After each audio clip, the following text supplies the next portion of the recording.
Hello, ma'am. Opo, ma'am. Pikipin ko lang yung order niyo, ma'am. Bali, tawag ako uli, ma'am.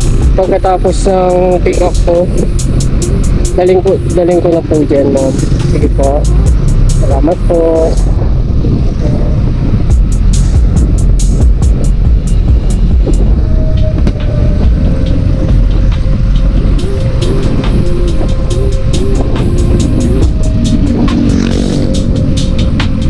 Hello guys,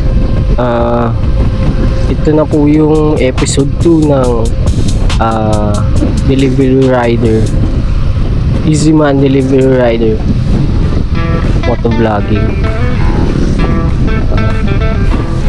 Sana magustuhan nyo mga ka-G. Naka-duty pala tayo ngayon.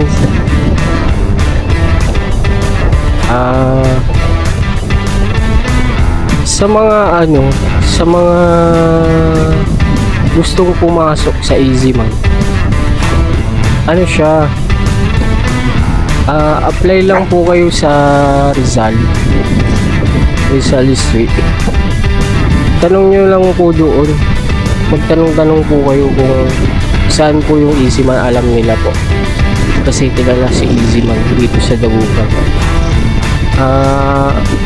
How to be Easy Man rider. Bali, ang kailangan po may lisensya po.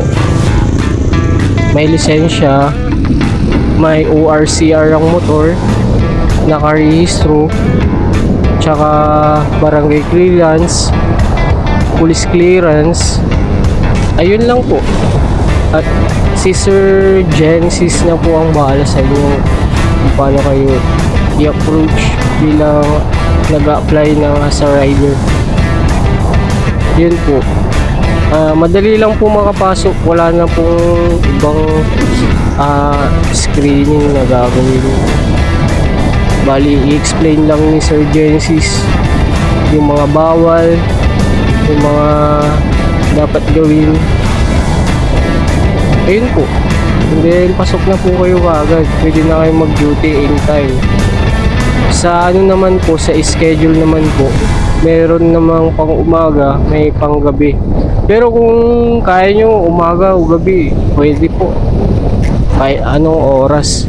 Pero sa gabi po, ang cut off po ay 2 AM.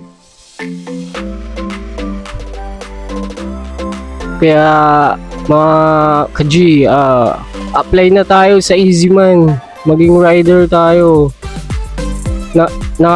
Nakakatulong na nga tayo, kumikita pa tayo, di ba?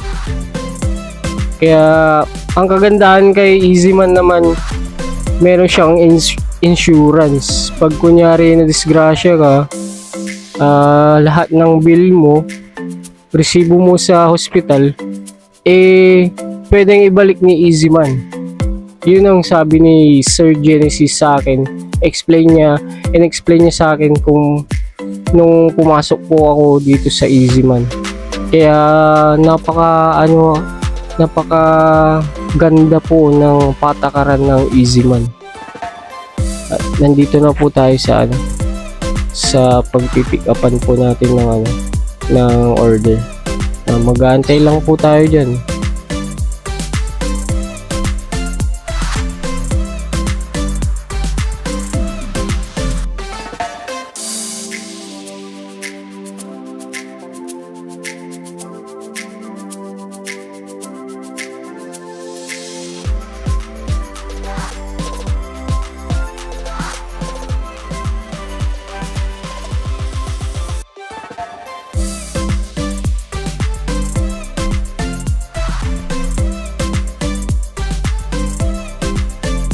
Diyan, malapit na po matapos yung order natin. Shoutout kanila, madam. Binigyan ako ng drinks dyan. Tapos yan, di-deliver na natin sa client. At yun, na-deliver na natin kanila, madam. Dito na magtatapos ang episode vlog natin. Pakishare na lang mga ka-G. Salamat sa suporta. See you in next episode vlog. And this Papa G na nagsasabing anos labat, walang sansya. G! Bye-bye.